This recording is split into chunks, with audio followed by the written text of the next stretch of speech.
Welcome back to your TV classroom. Today is Friday, January 22nd. I hope you had a great night last night.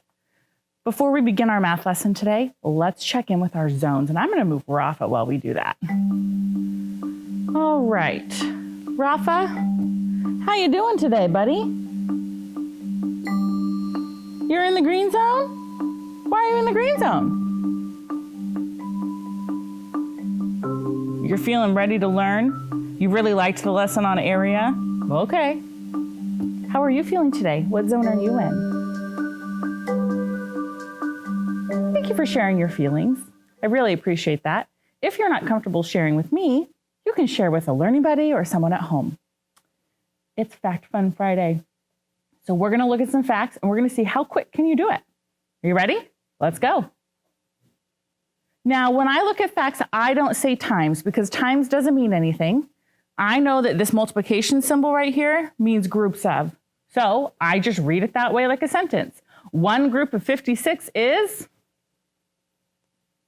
56. Two groups of 28 is 56.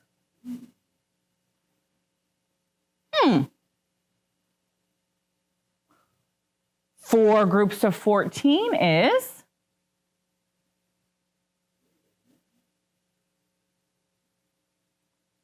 56?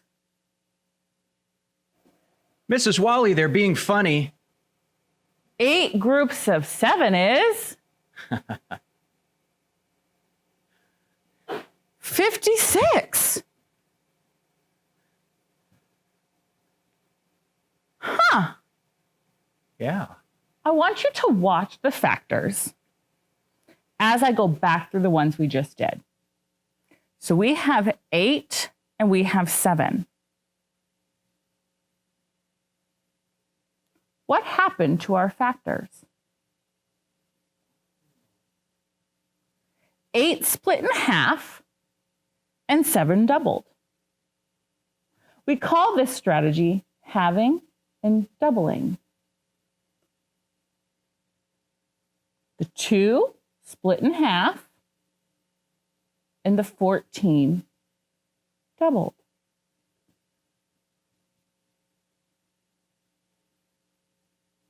Split in half, doubled. Now if we go the other way, watch what happens. Doubled, split in half. Doubled, split in half. Doubled, split in half. So if I don't know 8 times 7, I can say, but I know 4 times 14 is 56. So 8 times 7 is 56. It's a way to fluently multiply if you haven't memorized a fact. You can have one factor, double the other, and see if you can find the product. Pretty cool, huh? So 56 times 2. Well, why don't we have 56 and double 2? So what's half of 56? 28 times 4.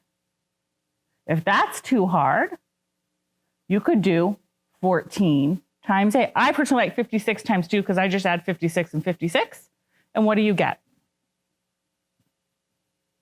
112. Okay. Pretty cool, huh? Halving and doubling. Today, we are demonstrating our understanding of area of a figure. So the last 2 lessons, we have looked at area. What's area? The space covered by a closed flat shape, right? And we've learned that we measure length and width by just a linear measurement, 5 inches, 7 inches. But when we measure the area, we measure it using a square, and the length of each sides of the square tell us what unit it is. So it could be a square inch, a square centimeter, a square foot, a square yard, a square kilometer, a square mile, a square meter. It could be any of those things. So let's take a look and see if you can figure out this area. I'm going to give you about 30 seconds. And Go ahead.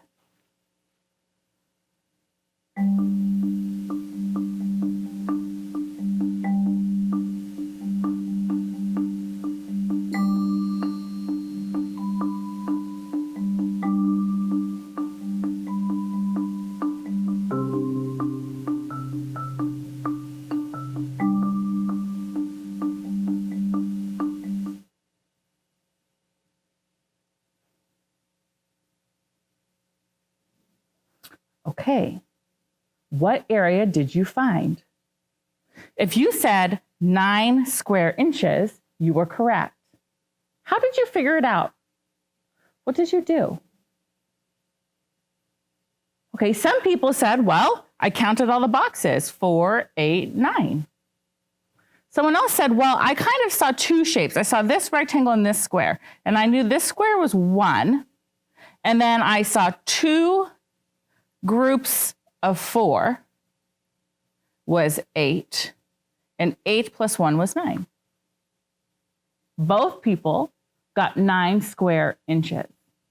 It's important, though, that you use the unit because, friends, what if this was representing square miles? Is a square mile different than a square inch? Yeah. They're like complete opposites, right? One's a little square, and one's like we can't even see it when we look outside. That's how big it is. Okay, let's look at the next problem. Compare. Find the area of each shape below. Each red square has an area of 1 square meter. Each blue square has an area of 1 square foot. Go ahead, find the area of the red rectangle and find the area of the blue rectangle and write them on your whiteboard. Remember, the red is a square meter and the blue is a square foot. Go ahead.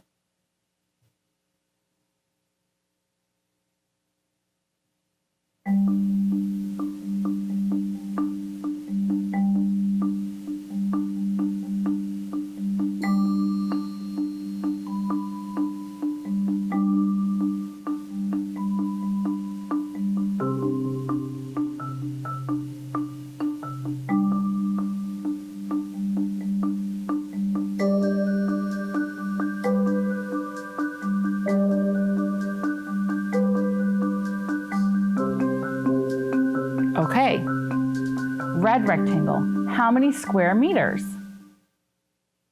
6 square meters. What about the blue rectangle? How many square feet? 24 square feet. Compare the 2 measurements. Well, I know there's about 3 feet in a meter. So I think the blue is bigger area, don't you? Because this is 6 square meters and that's 24 square feet. And I know that 8 groups of 3 is 24. So this would be about 8 square meters if I was to change it. Yes, Mr. Kevin? And Mrs. Wally, it doesn't look like the square meters and square feet are drawn to scale. I was just going to say that, Mr. Kevin, that I know that 1 square meter equals about 3 square feet. And this here is 3 square feet. But this is a square meter. So we know that these pictures are not what we call to scale. It means I can't take the drawing of this and compare it to the drawing of this because it doesn't accurately represent. What would need to happen is either the blue box would need to be shrunken down so these 3 square, square feet here, the 3 square feet was the same size as the square meter, or the square meter would need to be blown up so the square meter was the same size as this 3 square feet. And if you think about that, interesting, isn't it? It looks like there's about 2.5 to the size of this one. So it's definitely different sizes. They're not the same size, that's for sure. What else do you notice? Okay, that they're similar in size. One's bigger than the other, but this one only says 6 and this says 24. Those numbers are very different, right? But the sizing is kind of similar. So it's important that we look at the unit. This piece is so important. Just like I said on the last problem, the difference of 1 square inch and 1 square mile are two very different things. Just like 1 square meter is 3 feet by 3 feet, 1 square foot is, if you had 4 of these, making a square. Right? You know those meter sticks, the yard sticks, the long ones that teachers use? That's about 3 feet. So that squared made into a square, 4 of those into a square versus 4 of these into a square. Those are very different sizes, right? So these units are very different in size. But what was the same? We found the area the same way. We figured out how many cover the closed shape. Now, you could have counted it. I did not count this one, the blue one. Too many squares to count. So I used multiplication. I said, look, it's an array. I have 4 groups of 6. 4 times 6 is 24. 24 square feet. Right? Because I have 4 groups of 6. And to figure that out, I can just multiply. Let's look at the next problem. Anna says the area of this rectangle is 12 square units because each of the small rectangles is 1 unit long. Why is Anna wrong? Anna's saying that this is 1 square unit long.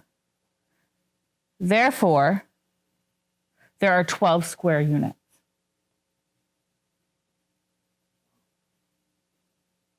Why is she wrong? This is 1 unit long, so the whole thing is 12 square units. I want you to pay attention to this word right here.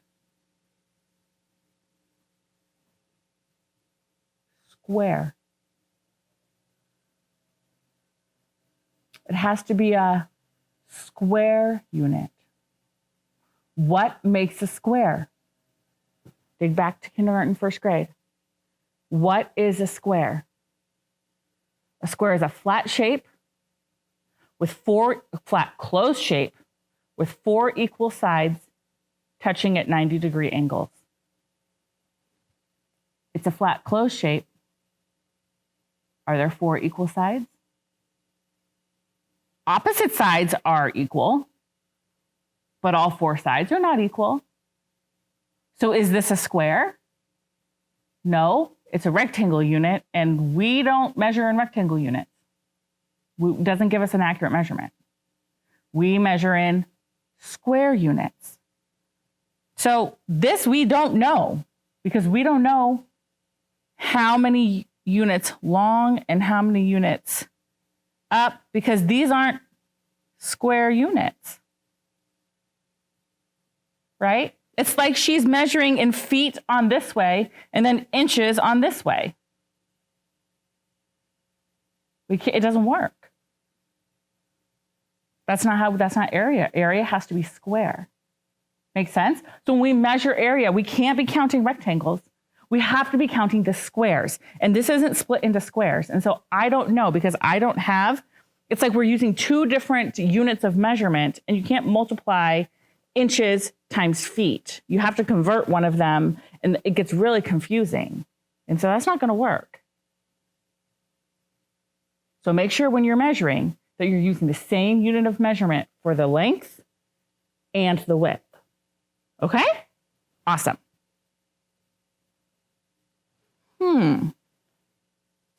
Think about how you could find the area of this shape.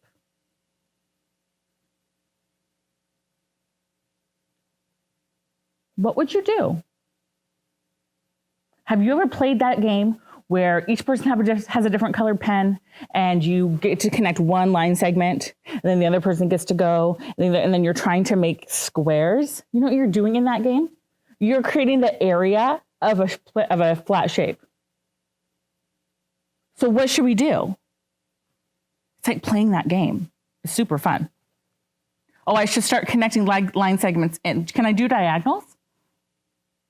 Well, I could, but it makes it more tricky to find the area. Let's make them squares, huh? Okay. So I'm drawing in the square units. Now, if I was on my paper, I would use a ruler. Okay, so now I have the squares in. Now what do? Yeah, I count them up. Do I count this part right here? Why not? Right, we're counting the inside of the closed shape. So these red lines are the outline, is the area. It outlines the area I need to count. So there's no red line up here at the top. So all this purple stuff is not countable space, right? Because it's not part of the inside of my red outline. Okay, 1, 2, 3, 4, 5, 6, 7. How many square units is this shape? Great job, 7 square units. Now I'm going to introduce this last problem, but it's part of your homework. So I'm going to introduce it and then, oh wait, is it part of your homework? Hang on, let me look. Yes, it is. It's part of your homework. So I'm going to introduce it, but we're not going to do it together. You're going to do it on your homework and make sure you get it to your teacher. It says use a ruler in the dot grid below to complete the problems.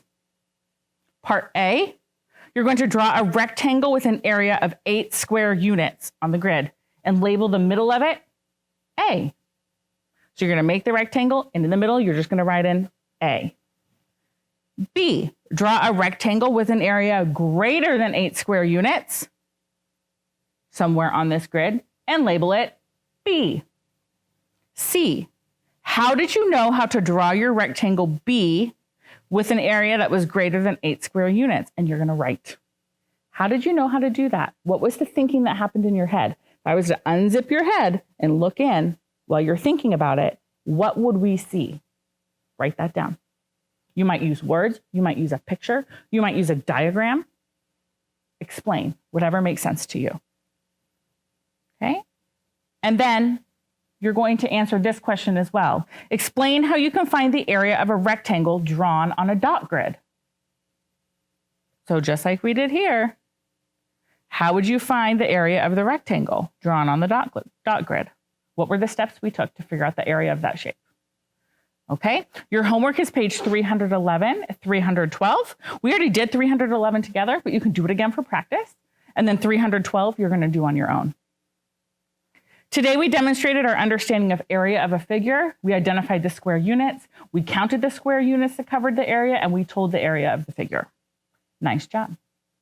Now, before you go, please make sure to have your ELA packet, your pencil, and your learning buddy ready to go for your time with Miss Oslin. Now is going to be time for your break. When you come back from your break, you'll be ready to learn with her. Have a great Friday, and I will see you next week.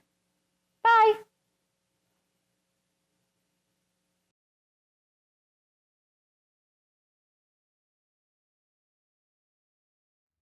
Let's do a little stretching with our breathing now. Inhale your arms over your head and bring your palms together. Now, as you exhale, arch your back and make goalposts from your arms. Then inhale up again and relax. Let's repeat that. Inhale, exhale, inhale, stretch up, and exhale. Bach lived from 1685 to 1750. That means in 1700, he was 15. And guess what? The world he lived in then was just as turbulent as ours is today. Some of the things that happened that year were a mega earthquake near Tacoma, which caused a tsunami in Japan. Europeans changed to a new calendar that began its numbers from the birth of Christ. Huge fires destroyed the capital of Scotland and part of the capital of Ethiopia. Wars were fought by Sweden, Germany, Latvia, Denmark, Poland, Russia, Spain, and France. William Penn began holding meetings for the emancipation of enslaved people here in the United States. New York and Massachusetts passed laws forcing all Catholic priests to leave their territory under punishment of death. If Bach could turn to music to comfort him through all the ups and downs of that, you and I can find comfort in it now too. And you know what?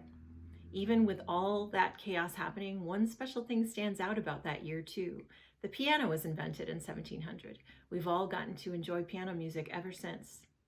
Let's listen to one other dance Bach wrote for the violin. This one is called a sarabande. It's slower, maybe a little sadder, but it also helps me relax and feel my feelings.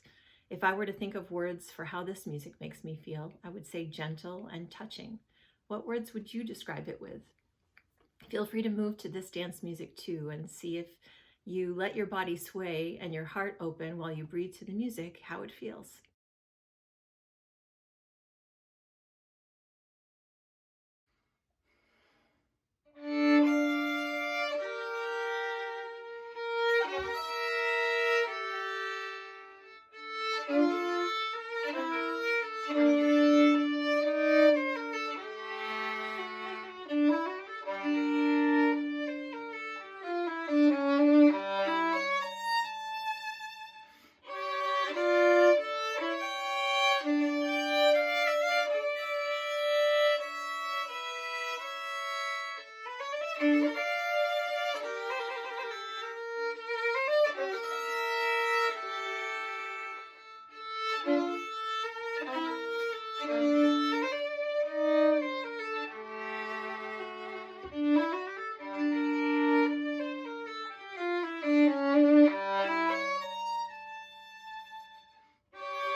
Hi, third graders. Welcome back from your break. Excellent job gathering your materials. And I see that some of you read Mrs. Oselin's mind and also grabbed all of your drafts of your biography that we've been working on and all of your graphic organizers. So that's quite the task to be able to read my mind. If you forgot or didn't think to grab those, that's okay. Go ahead and grab them now. The rest of us are going to review our 3 personal standards. You'll remember today and every day when we come together, we all agree to show respect, make good decisions, solve problems. And we adhere to our 3 personal standards so that everyone feels safe and comfortable thinking and speaking so we can do our best reading and writing.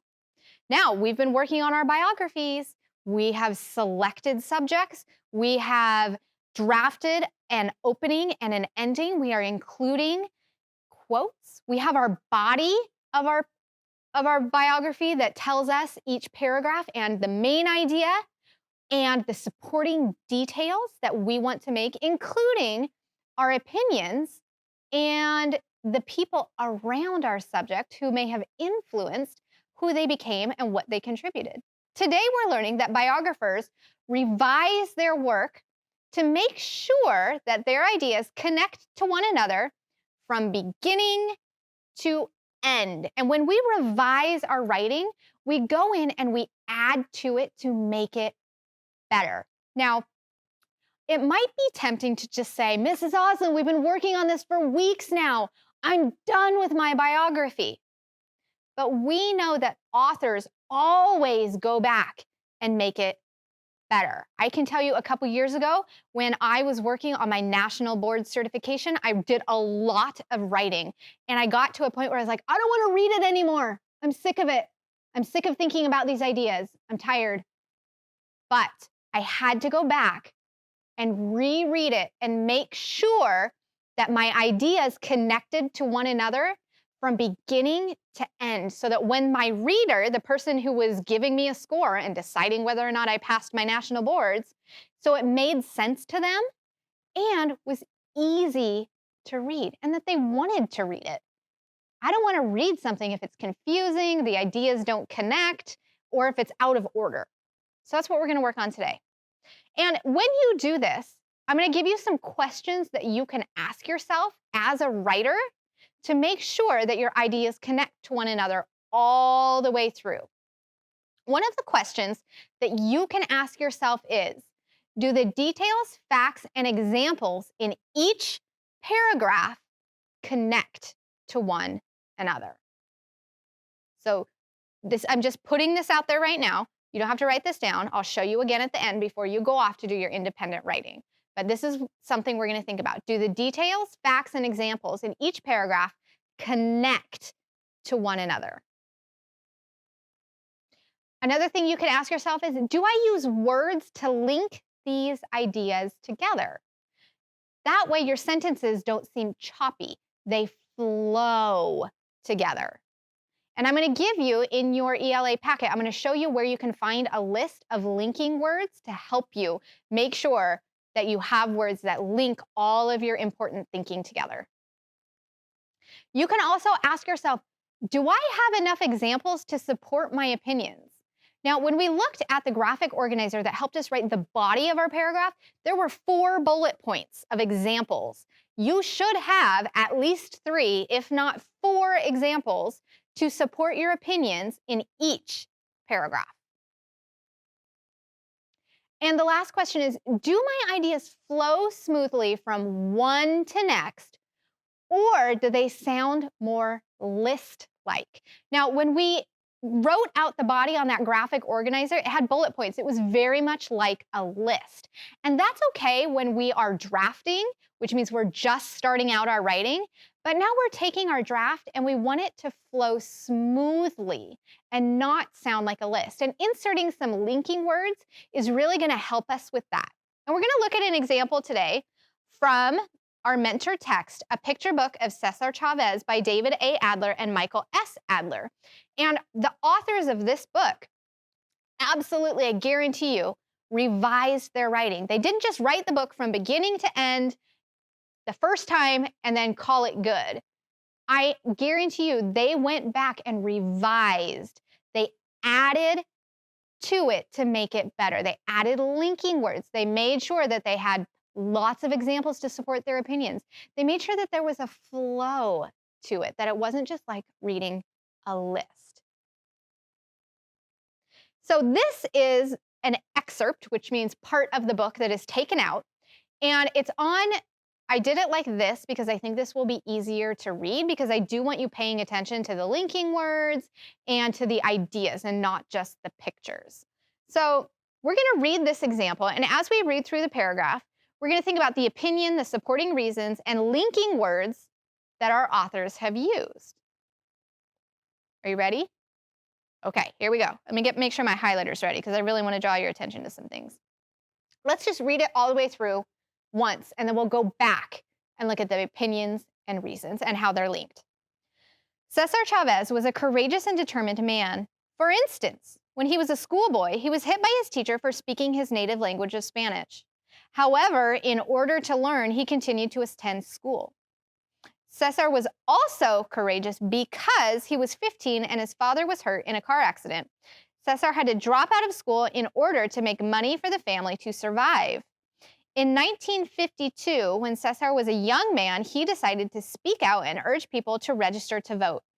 Even though he was frightened at first and was often yelled at and argued with, he would not give up. Additionally, in 1958, Cesar organized a march for farm workers receiving better working conditions. After 13 months of Cesar speaking out and fighting for fair conditions, the workers got what they deserved.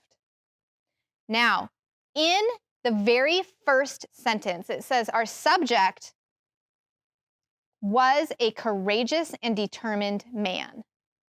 That is our author's opinion. That's what they think or feel about the subject. And they use some of those attributes and those characteristics that we also came up with for our own subject, courageous and determined. Now let's see what examples and reasons they gave to support that opinion. So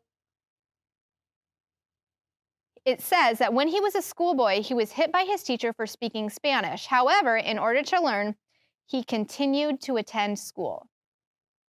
That's pretty courageous. If someone hit me, I wouldn't go back to wherever that was. But he was also determined to finish school. So there's one example to support their opinion. Let's keep reading. Was also courageous because when he was 15 and his father was hurt in a car accident, he had to drop out of school to make money for the family to survive. That is pretty courageous. At 15, dropping out of school to support your family, that'd be scary. All right, what else? So that's two examples. In 1952, he decided to speak out and urge people to vote. It says at first, he was often yelled at and argued with. He would not give up. So that's our third example. Finally, it talks about the march for farm workers to receive better working conditions. Pretty determined because he worked on that issue for a very long time. He did not just give up. He kept going because he knew it was the right thing to do. So our author has given their opinion that Cesar was courageous and determined. And then they gave many examples. There's 1, 2, 3. He would, this one, workers to receive better working conditions. So our author gave 4 examples to support their opinion. Now, let's check and see what linking words they used. And I'm going to highlight those in a different color. Do this color. The linking words help us connect one idea to another one in a way that helps our writing flow smoothly. And here's one. It was a courageous and determined man.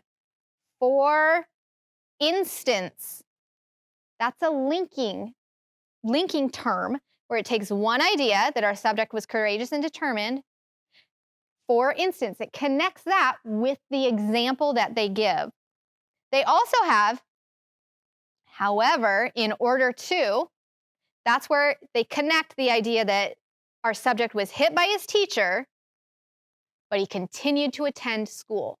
That's a linking term that helps connect those two ideas to make a really strong example to support the opinion of the attributes assigned to Chavez. Here was also courageous because, so it restates the opinion and gives the linking word because to say, I'm about to tell you why. And then it says he dropped out of school in order to. Now I'm noticing that our author has now used that linking term twice. You want to make sure you don't use the same one over and over and over. Otherwise, it's kind of boring for your reader to read, and it makes it kind of choppy. If they were all because when he was a schoolboy, he was hit by his teacher for speaking his native language of Spanish. Because he wanted to learn, he continued to attend school. If they were all because, it would make it really choppy. So you want to use a variety of linking terms and words. Here we go. Keep reading. Oh, and then this next one gives us a date. In 1952, what happened? That's part of the example. Here's another one. Even though he was frightened at first and was often yelled and argued with, he would not give up. That's connecting the two ideas that when Cesar was a young man, he decided to urge people to register to vote. It talks about how he was frightened and he kept doing it, which is another example of why he was so courageous and determined. And then additionally in 1958, so this one has additionally, and you would want to make sure if you're using terms like additionally that it's towards the end when you've already given a couple examples that you can add to. This would not be a linking term that you would use at the beginning because you're saying additionally, but there's nothing to add it to. There's no other examples yet. And then the very last one is after 13 months of Cesar speaking out and fighting for fair work conditions, the workers got what they deserved. So, lots of really good examples of linking words and terms that you can use to make your writing flow smoothly and help you connect one idea to the next. For example, this paragraph has a big opinion giving an attribute, a word that describes the attributes of the subject, and then gives 4 examples to support the opinion of the author. Now, in your ELA packet on page 27 is a list of transition words and phrases. And remember, like I said, to use a variety of transition words and phrases to keep your readers interested and your opinion clear. So you're going to select the word or phrases that allow you to clearly state your point and make it interesting for your reader. So your job today is to go through, I'll have you do that right now. We have some time. So get this document, page 27, in front of you, and I'm going to give you 2 minutes to read through the transition words and phrases, and I want you to circle or star or highlight 5 words or phrases that you think you could use in your writing to revise it to make it better and easier to read. So 2 minutes, read through the list and mark at least 5 that you think you could use. Go ahead.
Now that you have had an opportunity to identify 5 transition words or phrases that you can use, just remember, if you go in and you start to revise and the ones that you selected don't work or don't sound right, that's okay. Just go back to the list and find one that does sound right.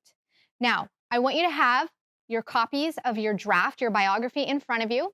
And I'm gonna give you about 30 seconds to read through it, and then you're gonna go through and ask yourself these questions of your own writing. So 30 seconds, reread, go.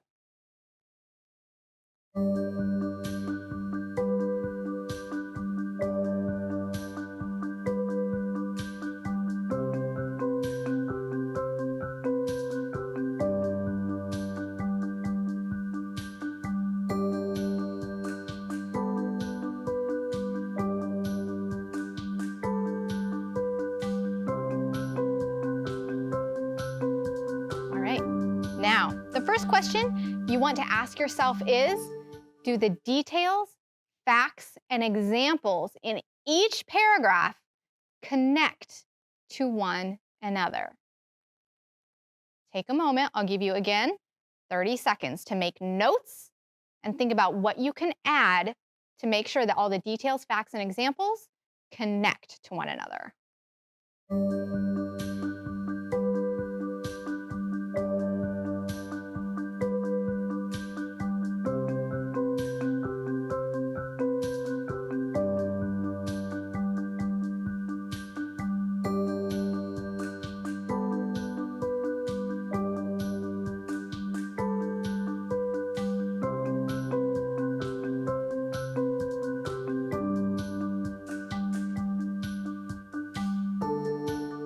The next question you're going to ask yourself is, do I use words to link these ideas together?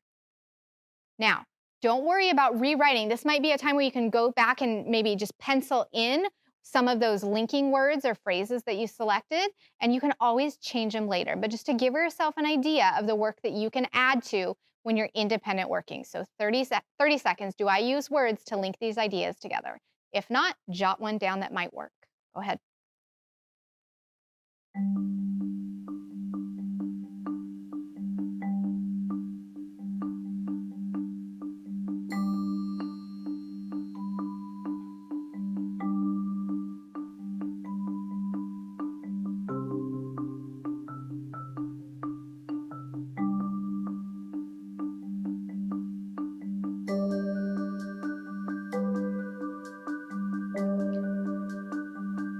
Okay, your next question is, do I have enough examples to support my opinions? Our example that we looked at, our mentor text had 4 examples. You should have at least 3. So go back, count your examples, and if you don't have enough, write a little note to yourself, need more examples. Go ahead, 30 seconds.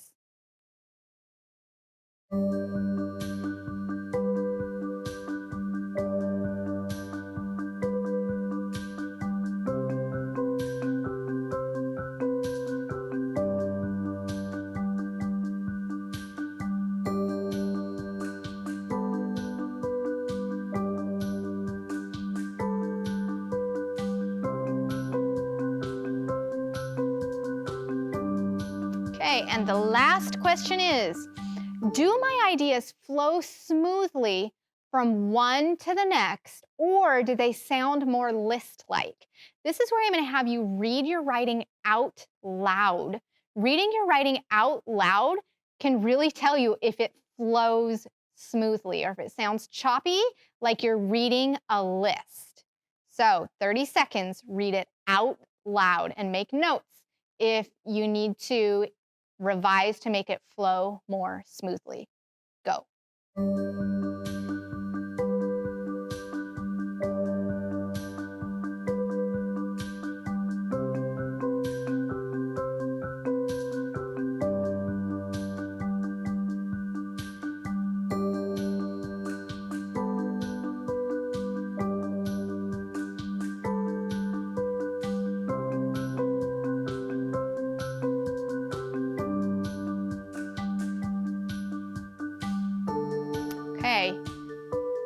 Today we learned that biographers revise their work to make sure that their ideas connect to one another from beginning to end. And you should have some notes in your draft that you can, during your independent writing today, go back and rewrite, revise, add linking words, add more examples if you need to, add a more of a flow, whatever you need to do after your self-assessment of your own writing. When you're reading today, you're going to be reading your independent biographies. Pay attention to what the authors of the biographies that you're reading at home did to make sure that their ideas connect to one another. How many examples did they include to support their opinion? What linking words or phrases did they use? Pay close attention to, are you understanding what you're reading? And if you're not, use this chart. Pay close attention to if you're focused, and if you're not, remember that you can use these strategies to help you refocus. And continue to add to your reading log. You can send this to your teacher today. It's Friday, so they know what you have been working on all week. You can also send us any work or notes or pictures of your work to us here at our TV classroom. And we would love to share that writing and that work that you've done. Mr. Kevin put up our email address. It is tvclassroom@tacoma.k12.wa.us. I would be so excited to read what you have been working on. Friends, it's time for our affirmation. This is the time of the day when we get to build ourselves up and say positive self-talk as we go off to do our independent work. And let's remind ourselves today that I can be kind. Practice saying that with me. I can be kind. Even when we're not feeling kind, we're not thinking kind things, we can still be kind. Thank you so much, third graders, for thinking and writing and feeling with me today. Hope you have a great weekend, and I look forward to seeing you back here next week in our TV classroom. Bye.